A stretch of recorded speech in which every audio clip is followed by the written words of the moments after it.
नमस्कार, मैं हूं अंकुर। आप देख रहे हैं सत्य हिंदी। एक नजर अब तक की सुर्खियों पर। अमेरिका में 3 प्रभावशाली सांसदों ने भारत पर लगाए गए टैरिफ खत्म करने के लिए कांग्रेस में एक प्रस्ताव पेश किया है। इन सांसदों का कहना है कि राष्ट्रपति ट्रंप की भारत के खिलाफ टैरिफ नीति गैर जिम्मेदाराना है और इससे अमेरिका भारत की अहम साझेदारी कमजोर होती है।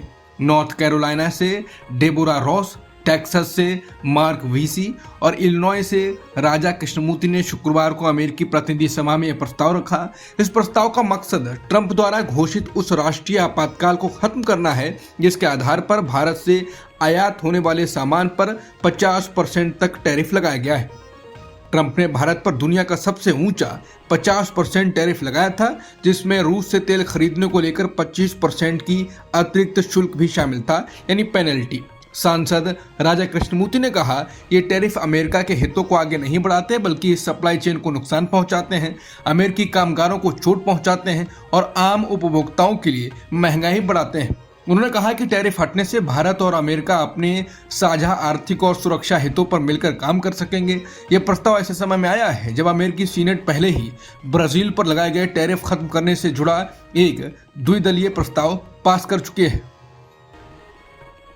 अमेरिका के कैलिफोर्निया राज्य समेत 20 राज्यों ने राष्ट्रपति ट्रंप द्वारा नए H-1B वीजा पर लगाए गए $1 लाख यानी लगभग 83 लाख रुपए के शुल्क के खिलाफ अदालत का दरवाजा खटखटाया है। इन राज्यों ने शुक्रवार को बोस्टन की एक फेडरल कोर्ट में मुकदमा दायर किया। यह मुकदमा ट्रंप द्वारा सितंबर में घोषित उस शुल्क को रोकने के लिए है जिससे H-1B वीजा की लागत अचानक कई गुना बढ़ जाती है। अभी तक H-1B वीजा के लिए नियोक्ता आमतौर पर $2,000 से $5,000 तक शुल्क चुकाते थे। कैलिफोर्निया के अटॉर्नी जनरल रॉब बोंटा के कार्यालय ने कहा कि ट्रंप को ऐसा शुल्क लगाने का अधिकार नहीं है। उनके मुताबिक ये फेडरल कानून का उल्लंघन है क्योंकि कानून केवल उतना ही शुल्क लेने की अनुमति देता है जितना वीजा प्रक्रिया चलाने में खर्च होता है। बता दें, H-1B वीजा प्रोग्राम के तहत अमेरिकी कंपनियां उच्च कौशल वाले विदेशी पेशेवरों को नौकरी पर रखती हैं। खासकर टेक इंडस्ट्री इस वीजा पर बहुत ज्यादा निर्भर है और इसकी बड़ी कंपनियां कैलिफोर्निया में ही स्थित हैं। डेमोक्रेट नेता रॉब बोंटा ने कहा कि इतना भारी शुल्क शिक्षा और स्वास्थ्य जैसी जरूरी सेवाओं को देने वाली संस्थाओं पर अनावश्यक आर्थिक बोझ डालेगा। इससे कर्मचारियों की कमी और बढ़ेगी और कई सेवाएं प्रभावित हो सकती हैं। कोलकाता के सॉल्ट लेक स्टेडियम में लियोनेल मेसी के दौरे के बाद माहौल अचानक तनावपूर्ण हो गया।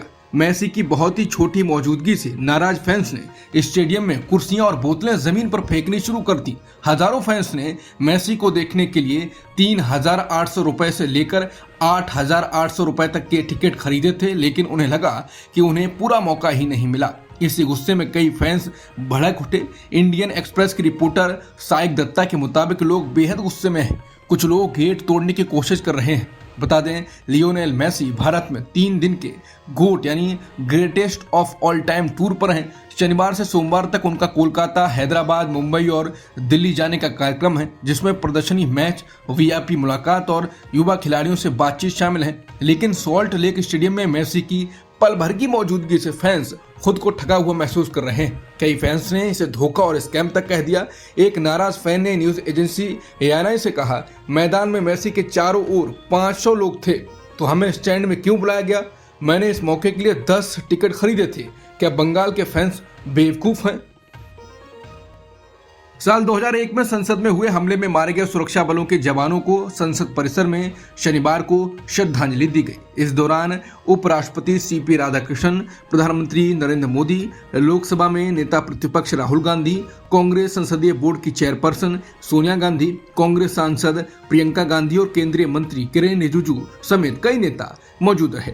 रक्षा मंत्री राजनाथ सिंह ने जवानों को श्रद्धांजलि देते हुए एक्स पर लिखा, संसद भवन पर हुए कायराना आतंकवादी हमले के दौरान एक अटूट ढाल बनकर खड़े रहे बहादुर सुरक्षा कर्मियों को याद करते हुए उन्हें दिल से श्रद्धांजलि अर्पित करता हूं। वहीं केंद्रीय गृह मंत्री अमित शाह ने लिखा, आतंकवादियों को मुंहतोड़ जवाब देते हुए वीरगति को प्राप्त होने वाले सुरक्षा बलों के जवानों को नमन करता हूं। ये राष्ट्र वीर सेनानियों के त्याग और बलिदान का सदैव ऋणी रहेगा। बता दें, साल 2001 में 13 दिसंबर के दिन कुछ आतंकियों ने संसद पर हमला कर दिया था। इस हमले में 14 लोग मारे गए थे। असम के मशहूर गायक जुबीन गर्ग की मौत के मामले में विशेष जांच दल यानी एसआईटी ने 4 लोगों पर हत्या का आरोप लगाया है। एसआईटी ने शुक्रवार को गुवाहाटी के कामरूप कोर्ट में करीब 12,000 पन्नों की चार्जशीट दाखिल की। इसमें सिंगापुर प्राधिकरणों से प्राप्त दस्तावेजों के अलावा असम में एकत्र सबूतों को शामिल किया गया है। चार्जशीट में जुबीन के मैनेजर सिद्धार्थ शर्मा, सह गायिका और बैंडमेट अमृत प्रभा महंता, संगीतकार और बैंडमेट शेखर ज्योति गोस्वामी तथा सिंगापुर में नॉर्थ ईस्ट फेस्टिवल के आयोजक श्याम कानू महंता पर भारतीय न्याय संहिता यानी बीएनएस की धारा 103 के तहत हत्या का आरोप लगाया गया है। इसके अलावा जुबीन के चचेरे भाई और असम पुलिस कर्मी संदीपन गर्ग पर बीएनएस धारा 105 के तहत गैर इरादतन हत्या का आरोप है, जबकि उनके निजी सुरक्षा अधिकारी परेश वैश्य और नंदेश्वर बोरा पर आपराधिक साजिश और आपराधिक विश्वासघात के आरोप लगाए गए हैं। इस मामले में कुल 7 लोग गिरफ्तार किए गए थे। केरल में 2025 के स्थानीय निकाय चुनावों की मतगणना जारी है। सुबह 8 बजे शुरू हुई वोटों की गिनती के 3 घंटे बाद आए रुझानों में कांग्रेस के नेतृत्व वाला यूडीएफ सत्तारूढ़ एलडीएफ से आगे नजर आ रहा है। राज्य चुनाव आयोग के अनुसार 11 बजे के बाद तक यूडीएफ अधिक ग्राम पंचायतों में, ब्लॉक पंचायतों में, नगर पालिकाओं और नगर निगमों में बढ़त बनाए हुए है। मतगणना अभी जारी है और अंतिम नतीजे दोपहर तक आने की उम्मीद है। केरल के कन्नूर नगर निगम में कांग्रेस के नेतृत्व वाले यूडीएफ ने बड़ी जीत दर्ज करते हुए सत्तारूढ़ लेफ्ट डेमोक्रेटिक फ्रंट यानी एलडीएफ को करारा झटका दिया है। 56 वार्डों वाली कन्नूर कॉर्पोरेशन में यूडीएफ ने 37 सीटें जीतकर स्पष्ट बहुमत हासिल कर लिया और एक बार फिर सत्ता में वापसी की। नतीजों में एलडीएफ सिर्फ 14 सीटों पर सिमट गई और दूसरे स्थान पर रही। वहीं बीजेपी के नेतृत्व वाले एनडीए ने 4 सीटें जीती। दिल्ली के हवा की गुणवत्ता शनिवार को फिर लगातार खराब होती चली गई। राजधानी का औसत एयर क्वालिटी इंडेक्स यानी AQI बढ़कर 387 पहुंच गया, जो सीवियर श्रेणी के बेहद करीब माना जाता है। इससे पहले हफ्ते की शुरुआत में हवा की गुणवत्ता में थोड़ी सुधार देखने को मिली, लेकिन वो अब खत्म हो गई। शनिवार सुबह दिल्ली के कई इलाकों में घना स्मॉग और हल्का कोहरा छाया रहा, जिससे दृश्यता काफी कम हो गई। इसके चलते इंदिरा गांधी इंटरनेशनल एयरपोर्ट पर लो विजिबिलिटी की प्रक्रिया लागू करनी पड़ी। हालांकि फिलहाल सभी उड़ानें सामान्य रूप से चल रही हैं। बता दें, खराब हवा का असर खासतौर पर बुजुर्गों, बच्चों और सांस की बीमारी से जूझ रहे लोगों पर पड़ रहा है। डॉक्टरों ने लोगों को बिना जरूरत घर से बाहर न निकलने और सावधानी बरतने की सलाह दी है। वोट चोर गद्दी छोड़ के नारे के साथ राहुल गांधी 14 दिसंबर को दिल्ली के रामलीला मैदान में विशाल रैली का आयोजन करने वाले हैं, जिसका शंखनाद किया जा चुका है। कांग्रेस ने एक्स हैंडल पर पोस्टर शेयर किया। साथ ही कांग्रेस नेता इमरान प्रतापगढ़ी ने रैली में शामिल होने का निमंत्रण देते हुए कहा, इस रैली में देश का हर वो शख्स शामिल हो रहा है जो वोट चोरी के खिलाफ है। वहीं हरियाणा कांग्रेस अध्यक्ष नरेंद्र राव का कहना है कि हरियाणा के चुनाव में वोटों की चोरी की गई, संविधान पर हमला किया गया, लोकतंत्र की हत्या करने की कोशिश की गई। इसलिए मैं हरियाणा वासियों से निवेदन करता हूं, आप सभी 14 दिसंबर को रामलीला मैदान में आकर इस रैली को सफल बनाएं। कांग्रेस का कहना है कि पीएम मोदी और चुनाव आयोग मिलकर लोकतंत्र को खत्म करने की कोशिश कर रहे हैं, वोट चुराकर सरकार बना रहे हैं। ऐसे में पूरी कांग्रेस पार्टी इनकी वोट चोरी के खिलाफ आवाज बुलंद करने को तैयार है।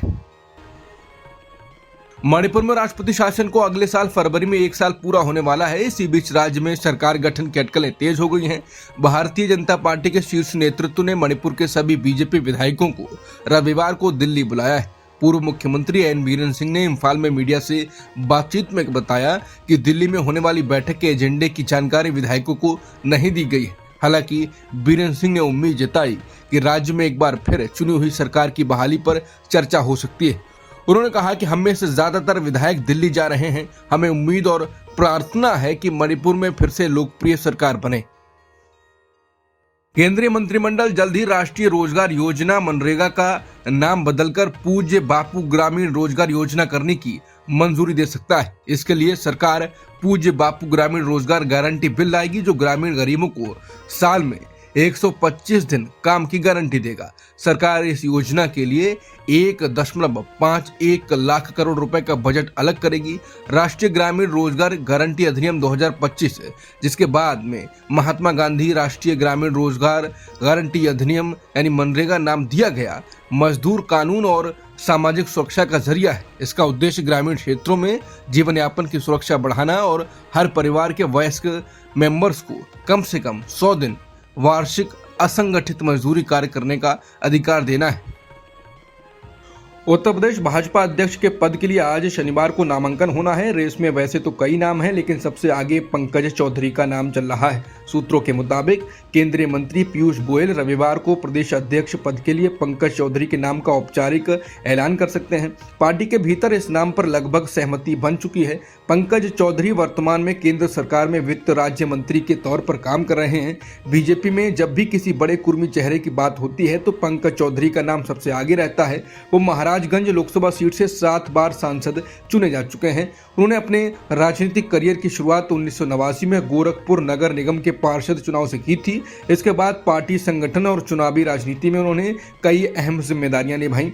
उनकी राजनीतिक अहमियत का अंदाजा इसी बात से लगाया जा सकता है कि 2 साल पहले प्रधानमंत्री मोदी खुद उनके घर गए थे, जिसकी तस्वीरें उस वक्त सोशल मीडिया पर काफी वायरल हुई थी। पंजाब के पूर्व मुख्यमंत्री अमरिंदर सिंह ने बीजेपी के कामकाज की आलोचना करते हुए कहा कि कांग्रेस के विपरीत पार्टी उनसे सलाह नहीं ले रही है। हालांकि उन्होंने कांग्रेस में लौटने की संभावना को पूरी तरह खारिज कर दिया। बीजेपी नेता सिंह ने कहा कि कांग्रेस में रहते हुए जिस तरह से उन्हें मुख्यमंत्री पद से हटाया गया, उससे उन्हें आज भी ठेस पहुंची है, इसलिए कांग्रेस में शामिल होने का सवाल ही नहीं उठता। पीटीआई को दिए एक इंटरव्यू में अमरिंदर सिंह ने कहा कि भारतीय जनता पार्टी में सभी फैसले दिल्ली में लिए जाते हैं और जमीनी नेताओं से परामर्श नहीं किया जाता। 2 बार मुख्यमंत्री रह चुके सिंह ने कहा कि बीजेपी मुझसे सलाह नहीं ले रही। मुझे 60 साल का राजनीतिक अनुभव है, लेकिन मैं खुद को उन पर थोप नहीं सकता। अमेरिकी राष्ट्रपति ट्रंप ने कहा है कि थाईलैंड और कंबोडिया के प्रधानमंत्री लड़ाई रोकने के लिए राजी हो गए हैं। ट्रंप ने यह घोषणा दोनों नेताओं से फोन पर हुई बातचीत के बाद की। हाल के दिनों में दोनों देशों की सीमा पर हुई हिंसक झड़पों में कम से कम 20 लोगों की मौत हुई है और करीब 5 लाख लोग विस्थापित हुए हैं। अब तक की खबरों में इतना ही। बाकी खबरों के लिए बने रहिए सत्यहिंदी.com के साथ। Copyright disclaimer under Section 107 of the Copyright Act 1976. Allowance is made for fair use for purposes such as criticism, comment, news reporting, scholarship, and research. Fair use is a use permitted by copyright statute that might otherwise be infringing.